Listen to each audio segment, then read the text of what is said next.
Hi, hello, welcome back to my channel. I'm back with books and tuxedos. These are the books, and this is the tuxedo. Ooh.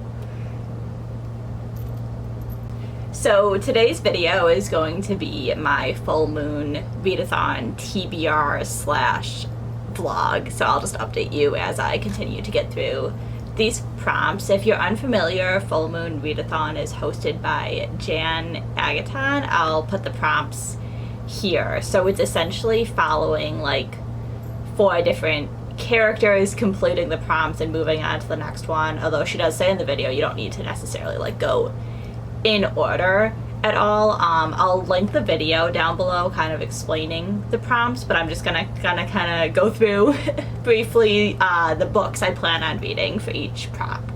So starting with the Mummy, the first prompt is to read a paperback book. This is one I'm gonna double up with another prompt, but I plan on reading Fahrenheit 451 by Ray Bradbury. Whatever. This is a classic. Obviously, I've been trying to read some more classics recently and just get through my backlist of books I either read throughout high school or college. I don't remember if I actually read this before. I'm familiar with, what it's about, but I think this will be an interesting time. I was just looking for a kind of shorter classic that's going to be easy to get through for this prompt, and then this also just happens to be the paperback edition, so that's what we're going to count for this. And then the next prompt for the Mummy is a book that you've had for a long time, and for that I'm going to go with Dial A for Aunties by Jessie Q. Sutanto. I've had this for a couple years now on my shelves actually, and then the other thing that prompted me to pick this up is so I haven't read this, but even though I haven't read this, I heard it's good, which got me to pre-order or purchase the whole Dial A for Aunties series that Illumicrate had, because they're gorgeous. Look at this. Was this an impulse buy? Maybe, but this is my motivation to also get through this series. So that was kind of what inspired me to pick this up, and I have been reading quite a few like just darker books in general, so I just wanted something lighthearted, funny, and I'm interested to see how this is for sure. So then the next character prompts or whatever is the Raven. So the prompts to the Raven are to read a classic book, either a book, poem, or short story, and then a book by an author that you love. So for classic, again, I'm going to read Fahrenheit 451, so definitely doubling, tripling up on these prompts where I can. And then also for the book by an author that you love, I'm going to read I Was a Teenage Slasher by Stephen Graham Jones. I did start this in my, I started this in my Halloween vlog, and I didn't end up finishing it for that vlog, so I was like not even a chapter in. But I have started now, and I am definitely liking it. Stephen Graham Jones is an author that's not for everyone, but I personally really like his work and his writing style. I loved, what was the book? Oh, I loved My Heart Was a Chainsaw, or My Heart is a Chainsaw. Yeah, it is. My Heart is a Chainsaw. I love that series. I have read the first 2 in the Indian Lake Witch. I hope that's the name of the series. Indian Lake trilogy. I've read the first 2. I do have the 3rd one that I still need to read. But yeah, definitely just a really unique writing style, and I do like the just slasher involvement as well, so I'm excited to see how this is gonna go.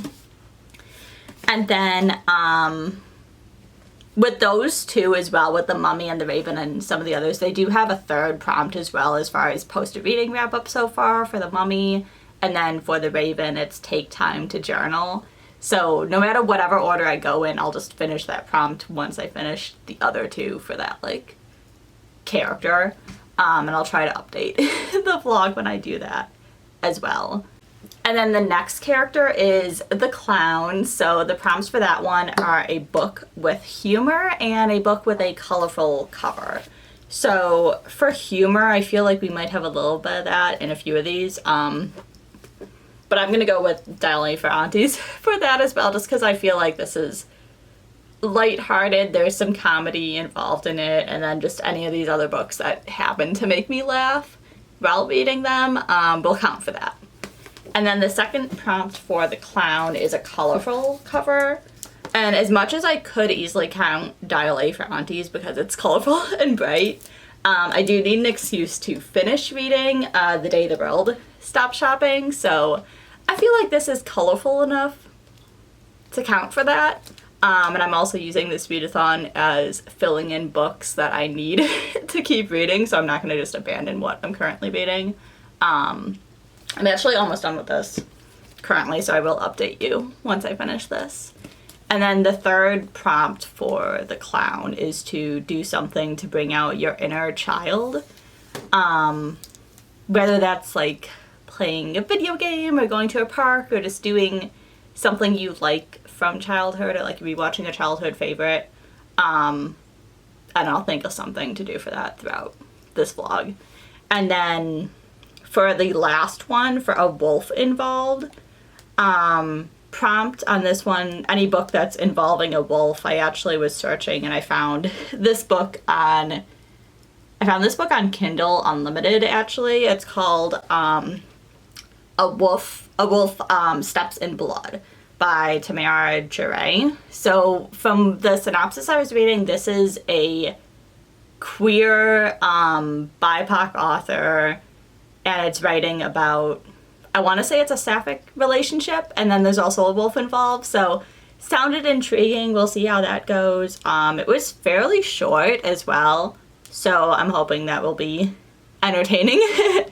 At least it wasn't an author I've heard from. I'm not sure if she's written other work as well, but as I read that, I'll keep you updated, though I haven't started that one just yet. And then for the special edition or alternative cover, I was going to also count Dial A for Aunties because I did have this edition, but yesterday actually I impromptu decided to pick up and start my Berserk journey. So I have started the deluxe edition, volume 1 of Berserk, and because this is a, deluxe edition, I'm counting it as special edition or alternative cover. So I'll keep you updated with this as well. And then the third prompt for the wolf is to spend time in nature, so pretty easy. I'll either go for a bike ride, go walk outside, I don't know. So I'll let you know what I end up doing for that. Today I'll keep you updated as hopefully I'm gonna finish The Day the World Stopped Shopping. We are going out for a family event today, so I'm not sure how much reading we'll get done, but yeah, I'll update you later. Bye.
Hi, so I have some reading updates. I did finish the first deluxe edition of Berserk, so not hold this backwards. yeah, I finished I finished this. So this will count for the this special edition or alternative cover. If you're not familiar with Berserk, I would describe this as like classic manga. It's very dark for sure. I guess I would kind of just describe this as a trauma-ridden swordsman getting into a lot of fights, and there's a fairy that's actually an elf coming with him on adventures, I guess that's how I would describe Berserk. Overall, I ended up rating this 4 stars. The only thing keeping it from a 5, I think, is just knowing how long the series is. And I don't have really, like, I haven't seen spoilers for the series, but I'm just kind of guessing some directions this can go from the way this ended. So I am anticipating that the next, like, arc is gonna be really, really good, which I have heard that, I think it's called the Golden Age or Golden something. I might have that that name wrong, but I did hear that that is the best, like, arc of Berserk. So I'm really excited to continue with this series. Hopefully I'll get to volume 2 in this vlog.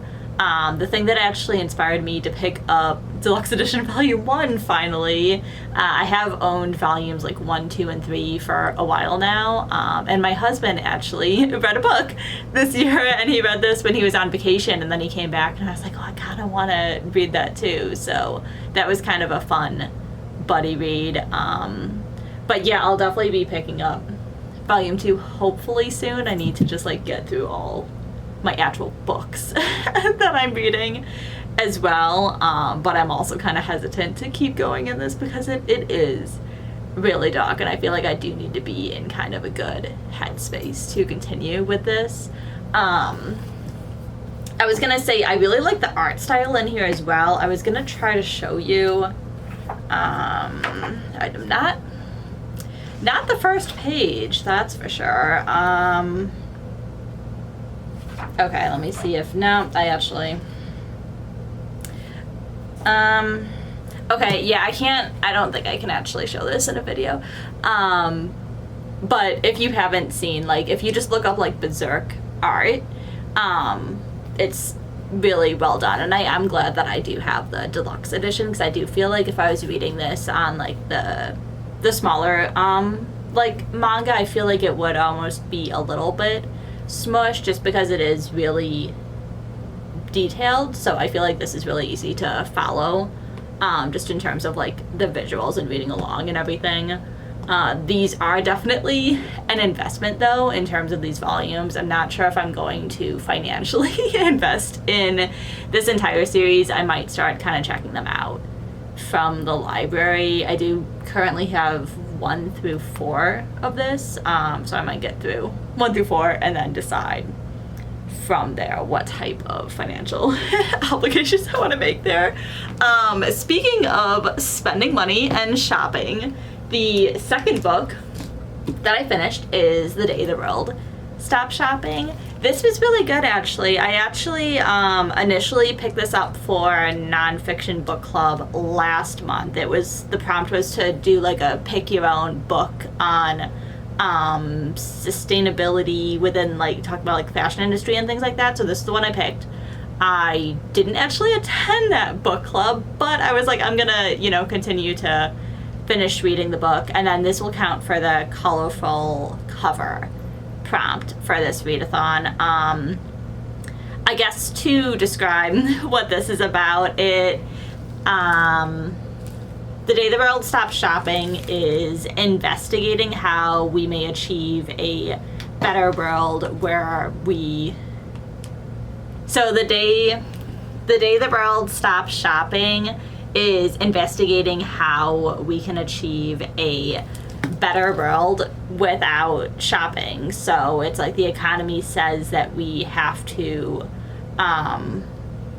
continue to, like, prevent unemployment and bankruptcy and home foreclosures, but also, like, the planet is saying, like, hey, we're consuming too much. So kind of finding that balance. It does have a really interesting perspective between like business and sociology, but also like environmentalism. So like a good mix there, and having like a realistic conversation about consumerism and environmentalism, which I am typically very bored by, like not sociology but like business economic type conversations. I'm bored, you know.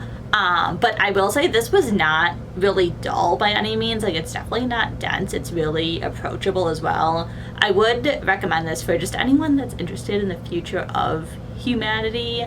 It was very optimistic at the end as well. I will say some like environmentalism books obviously can get depressing because it's the state of the world and the reality we're living in and all that sort of thing. So if you are not too deep into it, I would say, but just, you know, things can lead to you spiraling mentally. So it's definitely a topic that I think there is a certain approach you kind of need to take with it without being like unreasonable. I mean, at the end, I feel like he kind of ended it a little bit more lighthearted than I kind of think about the whole situation, but the one part I did kind of like at the end is he was talking about every aspect of deconsumption turns out to demand changes beyond what can be achieved through individuals' choice to consume less. So I know a lot of times when we talk about like environmentalism and like consuming less and stopping shopping and things like that, you see people that do take it to, I guess, you know, the extreme of, well, I'm not going to buy anything that has plastic, I'm not going to buy new clothes, try to like just be self-sufficient. And even if like one person does that, how does that actually impact the world as a whole, you know? But I think it's important to kind of find the balance, I guess I would say, in terms of just being aware of things as a consumer and just how we can help in general. I'm trying to think some of the chapters that I tabbed as far as the chapters I like the most. The one about saving the whales I thought was really interesting, because I think we don't think a lot about how fast fashion and ships, and because we're importing things from overseas, and how that is impacting the ocean as well. And then the other part, I can't find where I tabbed it, but the part that I do remember thinking was interesting as well, where there were definitely mentions of COVID in this, as well as talking about the protests that happened as well as a result of the murder of George Floyd, and how the timing of that, because it was COVID and everyone was home, they could like spend their energy on like activism, I guess, and like they weren't as distracted by the everyday nonsense because everyone was at home. So just kind of like the timeliness of things, I guess, that was interesting as well, and kind of how it was talking about using that same like energy or initiative like as a collective to help the planet and stop shopping as a whole. Like, it's kind of like the kickstart of movements is sort of the conversation that was happening there. So I do think that was really interesting. Sorry if that was kind of long-winded, but hopefully that gave you just like a brief overview. And I will say I listened to the audiobook as well as kind of read physically, and I think that did help with this as well. But I would say this is a really good starting point if you want to learn more about consumerism and environmentalism and how things impact our lives. Yeah. And then just some general updates as far as things I'm going to keep reading and then hopefully finish soon. So the next prompt I'm trying to finish is so I'm trying to check the prompts again. A book by an author that you love. So I am currently reading I Was This Teenage Slasher by Stephen Graham Jones. I picked this for the book by an author that you love prompt. I am about like 60-something% through this right now, and unfortunately I don't know how I'm feeling. It's interesting. It's really different from anything else I've read. I really do like the slasher vibes. I'm kind of getting the references. I don't dislike the characters. It might just be kind of the way it's written that's throwing me off a little bit. But also I am reading this physically and then switching back and forth between audio and physical. And when I'm just listening to it without reading along, I feel like I'm getting more out of it. Like, it feels like someone telling you a story. And I feel like when I read it physically, I'm almost like taken out of the story, if that makes sense. I think the other thing that might be throwing me off as well is the underlined words. Like, instead of italicizing things, it's underlined. And I think that my brain just cannot not comprehend it, but like, it's distracting me when I'm physically reading. I get the purpose of it, but I just can't. It's better for me to do this one audibly. So I do like the audible, or not listening to it on Audible, but the audio narrator I like.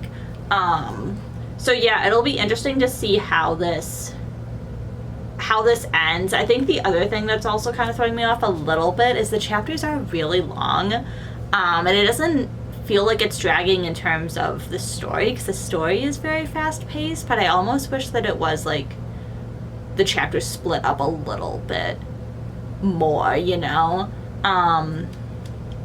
Yeah, I'll give you my final thoughts once I officially finish this, because I think I need to process what's happening a little bit and have more like clarity with that. And then the other thing that I'm also currently reading is Silent Spring by Rachel Carson. This is unrelated to the Full Moon Readathon. I'm actually reading this for Nonfiction Book Club again, but this month's Nonfiction Book Club, because I forgot that they're meeting this Sunday, so I need to finish the book by Sunday to attend the book club. I am not too far. I'm 63 pages into this, and it's currently, I'm blank on what day it is. It's Wednesday. So I think I can realistically finish this by Sunday. I just need to sit down and read a little bit. This one is a bit more, it's a non-fiction-y non-fiction, I guess I'll say. This is a classic. Like, it was written in the 1950s, actually, and they're talking about how this book helped lead to the banning of DDT and spurred revolutionary changes in the laws affecting our air, land, and water. So Rachel Carson is actually a very big part of the environmental movement, and it's talking about how, like, I don't know if pesticides is the right word, but like the chemicals that used to be just in food and like people just dying, and that was just allowed, and how we don't have, I guess, like a right to speak up about what's happening to our produce and like the things we eat and stuff like that. Yeah, they were just talking about like pesticides, and it is a little bit scientific, to the point that sometimes I'm reading and I was like, what is she talking about? And I'll have to kind of reread a little bit, but it is really really interesting how they just like got away with all this stuff before, and like no one questioned it, and we were just like, okay, it's fine, yeah, asbestos, cool, you know, like just crazy. So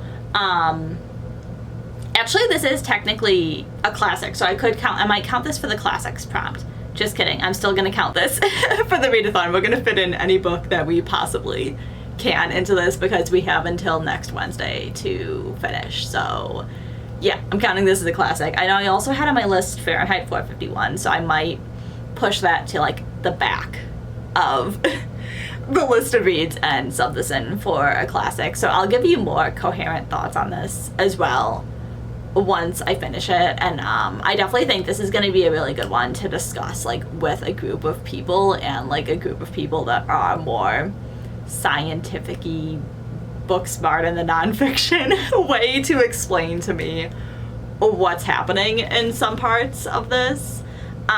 It's not that it's like the language is not accessible. I think it's a combination of just it was written in the 50s, and you can just tell how intelligent this woman is. So it's just requires a little bit of comprehension, but this is definitely kind of just the type of book that I'm glad I am challenging myself to pick up this year. And I think outside of being in a nonfiction book club, I would not have picked this up. And it has kind of sparked my interest in the environmental movement as well, which is something that I've always been yelling at Monster, like, you know, aware of, but I haven't done too much of like a deep dive research. And I think there's a lot of different topics within the movement to just explore and be more knowledgeable about. So that's where I'm at with that.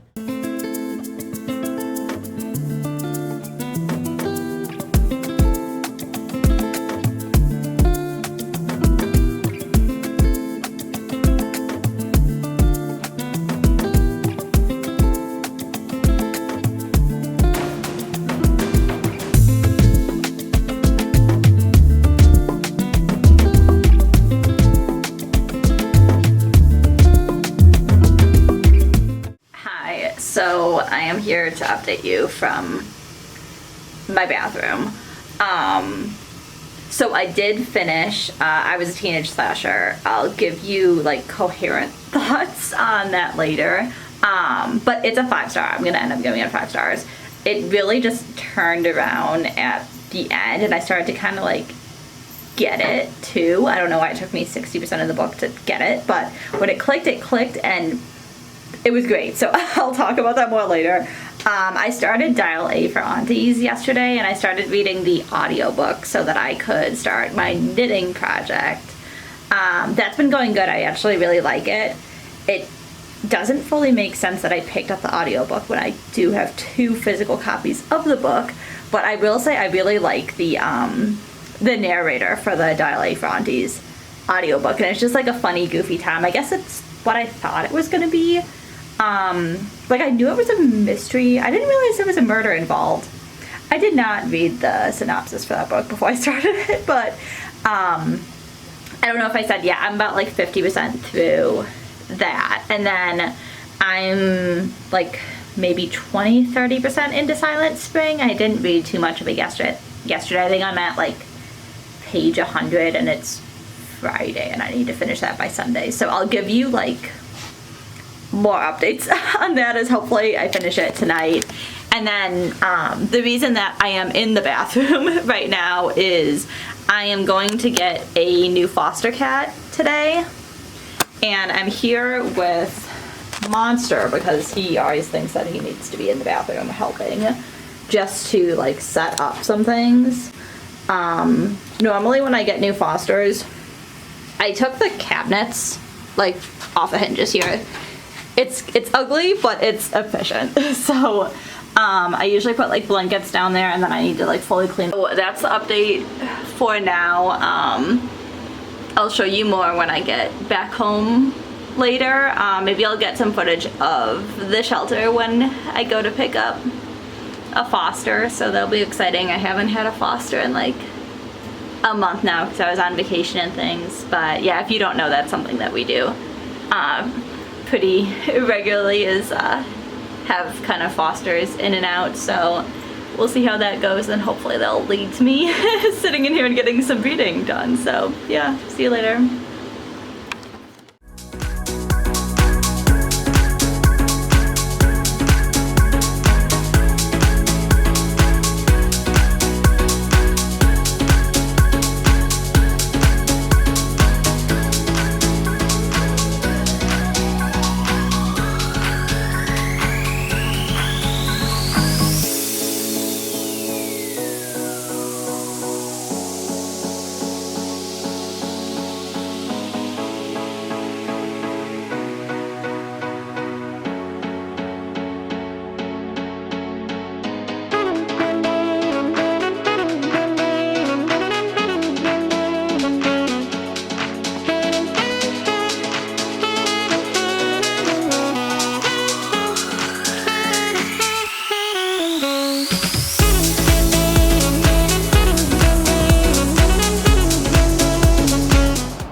Okay, so we are back.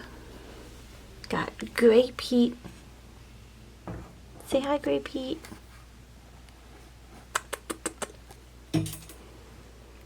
They gave us this giant cage, so I'm gonna try to see if he wants to come out so that I can also functionally, you know, use my bathroom.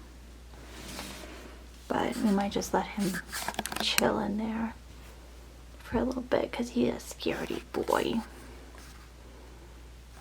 Might see if he wants his food. Hi, so I'm back in the bathroom. Should we just start doing bathroom vlogs? Probably not. But I'm just gonna like sit in here for a minute and hang out with the new Foster, and I started reading Deli for Aunties physically. This angle is really bad. I feel like I'm like all the way down here, but here we are. I am 200 pages into this currently. Like I said earlier, I was listening to the audiobook and I decided just to switch to the physical just so I can hang in here. Let me show you what he is. Hey, bud. He did eat his food. Still pretty scaredy though.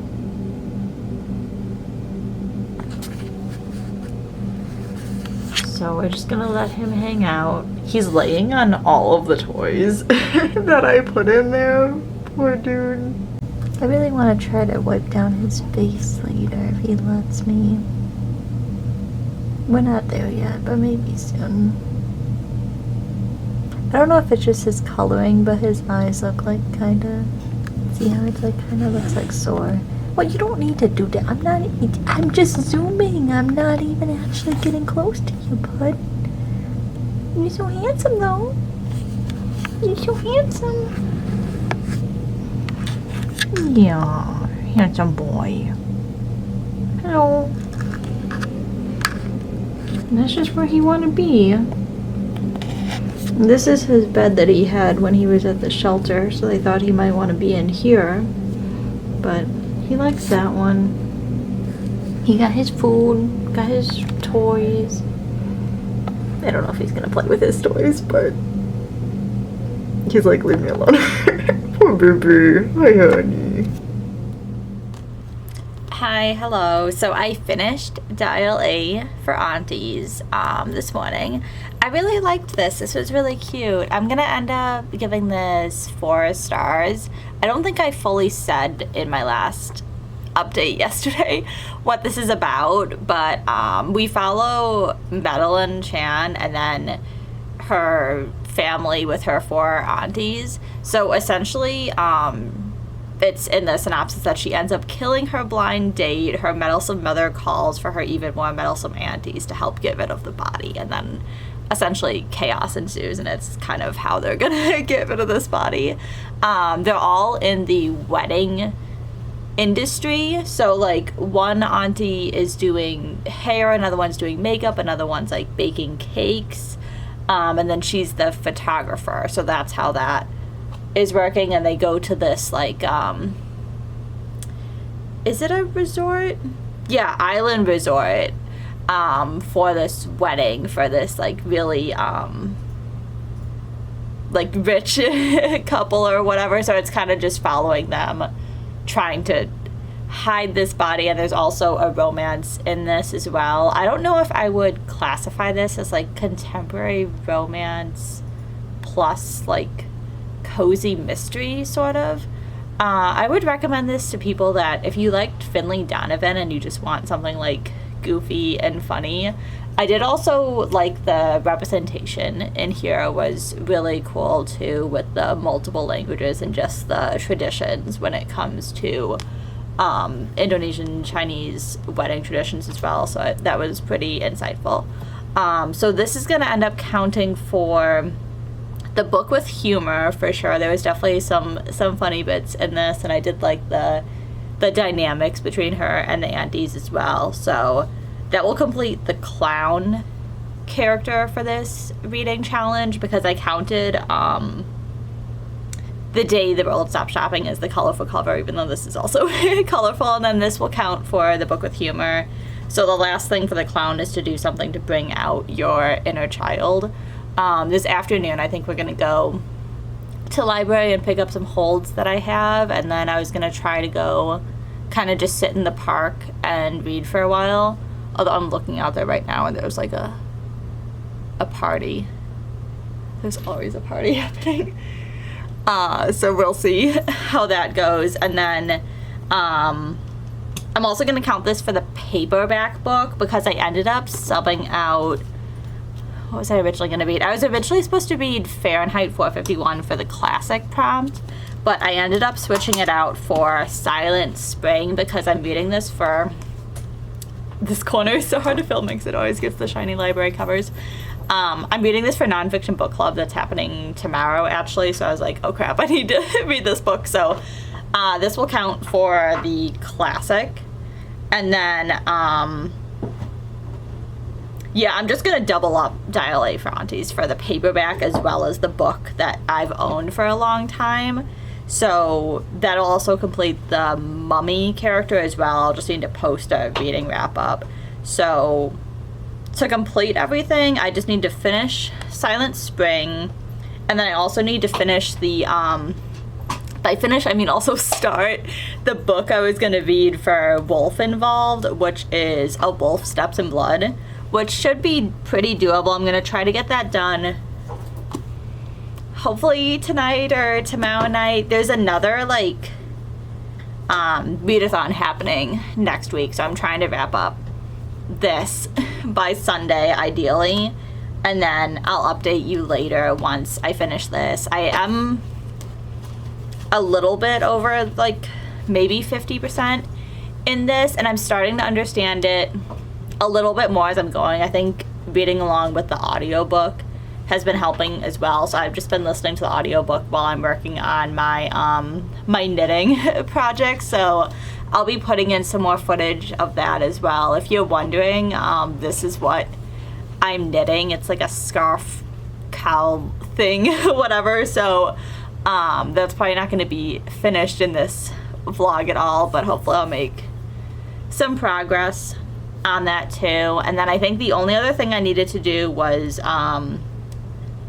spend time in nature, so I'm just going to count that in with the childish or childhood activity. Do something to bring out your inner child. That's the exact, like, prompt. So I think if I go out there and sit out, like, in nature, we can count that. Maybe I'll jump on a swing to really make sure that I fulfill that prompt. And then the last thing is just taking time to journal. I do have a, like, reading journal I've been updating, so I'll try to catch up with that. So yeah, I'll check in with you once I make more progress and hopefully finish something.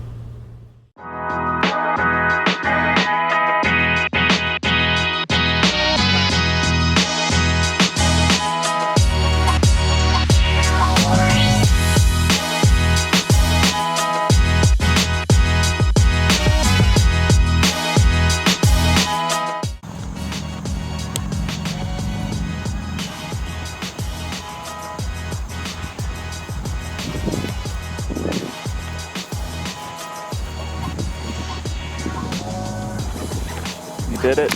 Yeah, it makes you want to just take a nap. Yeah. Read nothing and just take a nap here. Oh, well. Okay.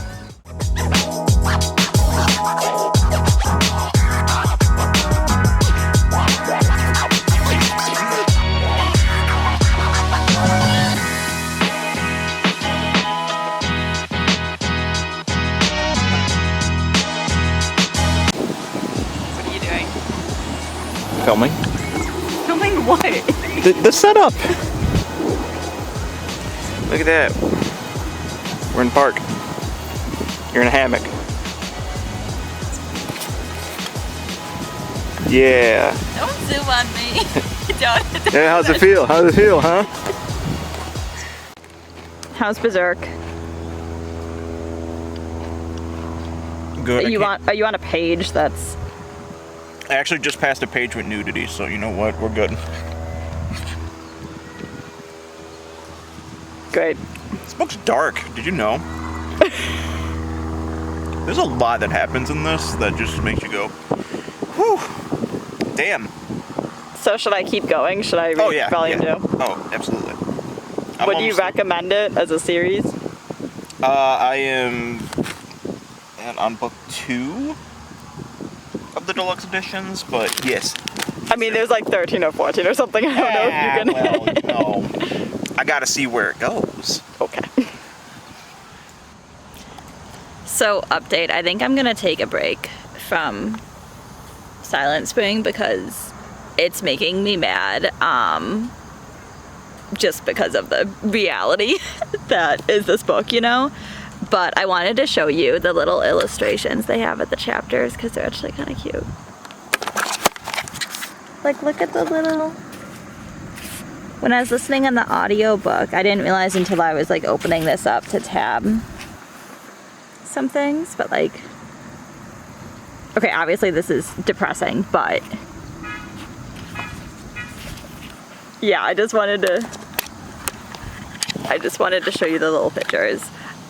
This chapter was kind of especially frustrating because they're talking about like the mass use of like poisons to essentially kill fire ants, and then they're talking about like all the bad things that resulted from basically trying to get rid of the fire ants, but then it gets into the soil and kills the fish, and then people eat the fish, and then the people get sick, and the pets get sick, and you know, it's a whole thing. And then at the end of the chapter, they're like, this, there's an alternative method available that they could have been using that has 90 to 95% control of the ants, and it only costs 23 cents per acre. But the agricultural department's mass control program cost $3.50 per acre, the most expensive, most damaging, and least effective program. And it's like, why would they choose the option that spends more damn money and kills everything? I mean, the answer is, you know, the government, but yeah, so I'm gonna take a break from that, and then I'm gonna start reading the graphic novel that I just picked up from the library, which also might kind of be depressing, but it's called On the Stump. I heard about this from a TikTok, actually. I forget who the creator was, but she was comparing books to graphic novels, and she was talking about Changing All-Stars, which is a book that I started last year, actually, and I had it checked out on my Kindle, but then my library hold ran out, and I never actually finished it, and I do want to go back and listen to the audio of that as well, because I did hear that the audio was a really good experience. But she basically said that if you liked Changing All-Stars or the concepts in there, that On the Stump was a good graphic novel to read. So this will just be kind of a quick read to give me a break. I really should focus on trying to get through Silent Spring because I have book club tomorrow, but I need a little bit of a break. So we'll check in and see how this is going.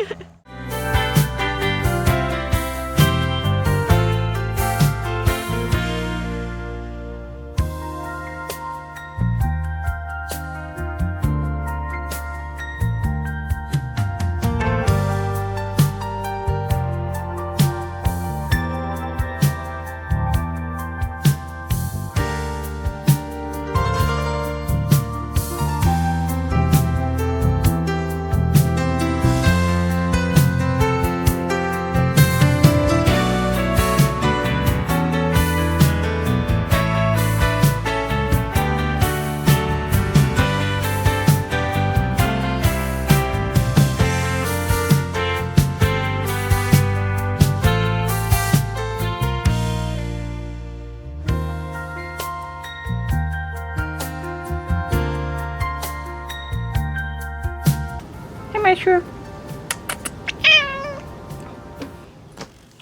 Hi, hello. So I have some updates. I did finish Silent Spring this morning.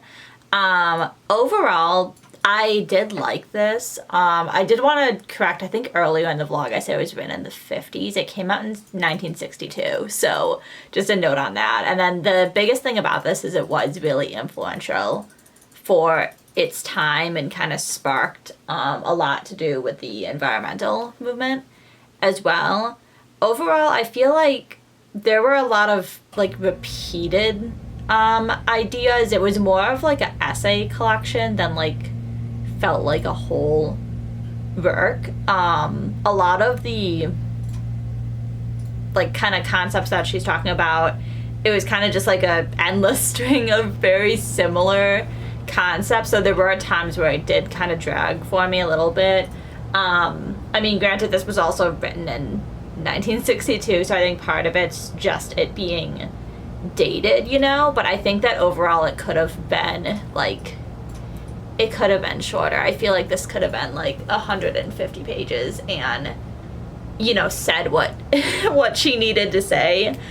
You can definitely tell just, you know, how intelligent she is and how knowledgeable she is about this movement. So I'm just not sure if this would necessarily be the best place to start if you're wanting to get into the just learning more about the environmental movement. I don't think I would have picked this up outside of book club, and I do appreciate like the discussions that we ended up having in book club about it.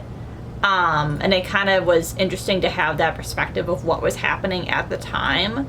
But I think that I need more of like a reference for how this impacts us now and what's changed since then. Because like I know a little bit, but like not too much. So I would have liked it more if it did have kind of that contrast. And there was like an intro in here and then like a afterword that was written. But I felt like he was just repeating what she already said in the book in the afterword. So yeah, those are my thoughts on Silent Spring. I think I'm gonna end up giving this like I would say a 3.5 star if I had to rate it. Rating nonfiction like this is kind of tough, but really just the main reason being that there were just a lot of similar concepts that kind of just kept going, and I was like, okay, I got that, you know? So I think that was really the main reason why for that. And then also I wanted to give you more coherent thoughts on I Was a Teenage Slasher, because I know in my update before I said, hey, I finished it, I'm giving it 5 stars, but then I told you nothing about it. So here we are. Just to give you a little bit of overview about what this is about in a more concise way. It's in a small town in Texas, and we follow 17-year-old Tally Driver, and then his best friend Amber. So essentially what happens is there's like classmates that are bullying him, I guess, to put it nicely, and then he ends up getting cursed to become a slasher and seeks revenge on these classmates that are bullying him.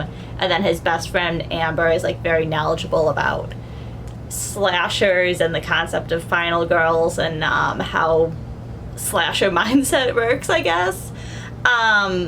So the whole story is essentially following him getting his revenge and him becoming a slasher. This is also told from the point of view of Tally as he's essentially descending into becoming a slasher. So it's definitely an interesting writing style that I wouldn't recommend to everyone. Like even in the middle of my other update, I was like, I'm kind of like not confused, but I was kind of like, I don't know what's happening, I guess.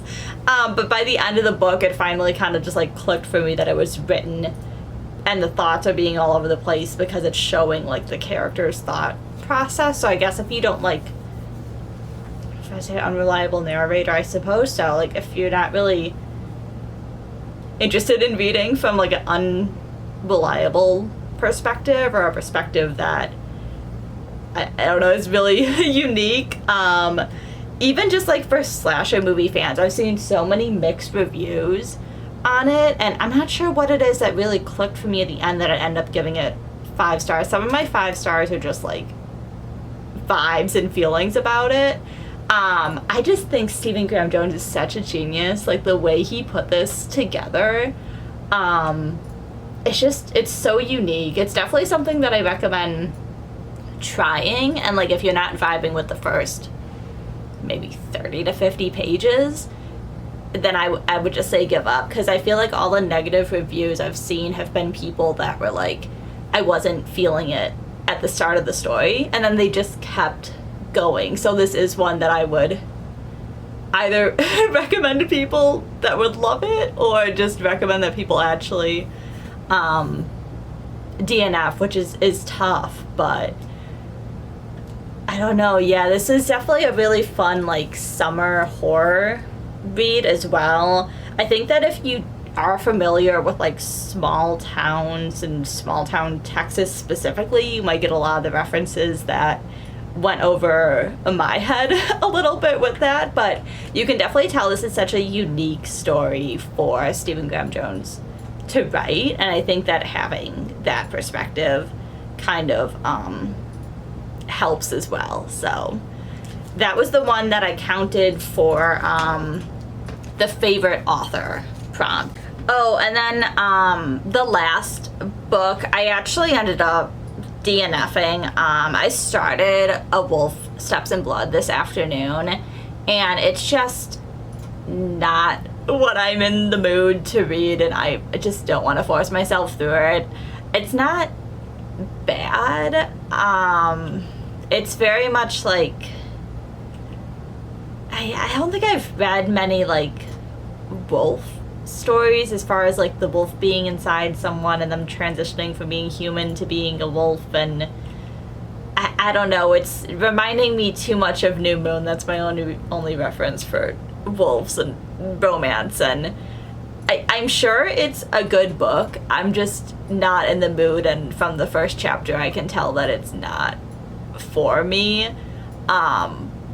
So I'm just gonna give up there. I don't have any other books with a wolf involved that I want to try to squeeze in to this either at the moment, so I'm just gonna cut my losses and just say I tried on that one.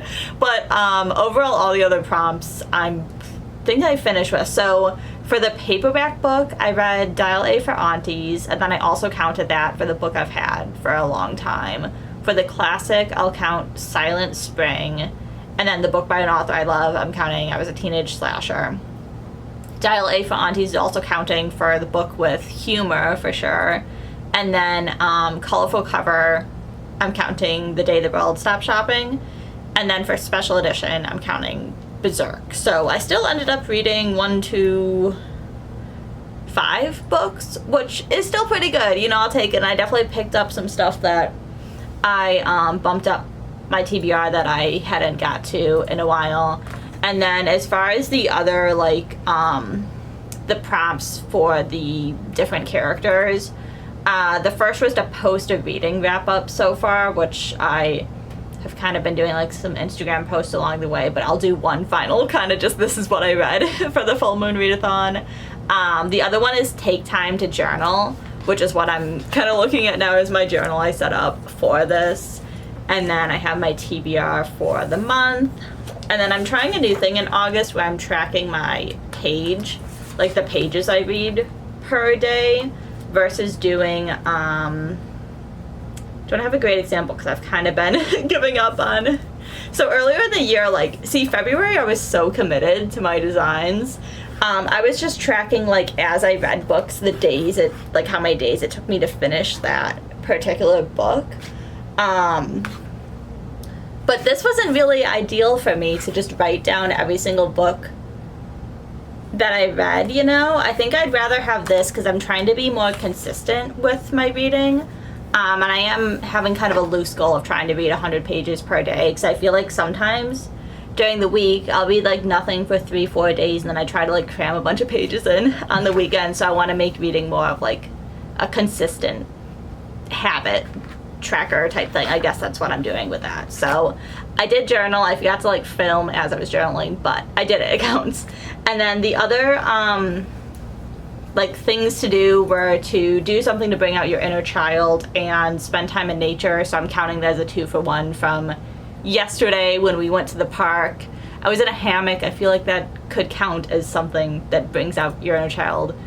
We're counting that. So those are my things for the like additional prompts that I did. So pretty much got everything done and only DNF'd one book, so I'll call this readathon a success. Definitely huge shout out for Jan for hosting this. This is my first full moon readathon that I've joined and participated in. I think I heard about it last year, but it was like halfway through the readathon. I was reading a bunch of different things, so yeah, it was definitely fun, and I really like the little like graphics and characters and everything that she made. So this is, and I'm gonna end up going up like towards the end of when the readathon is happening.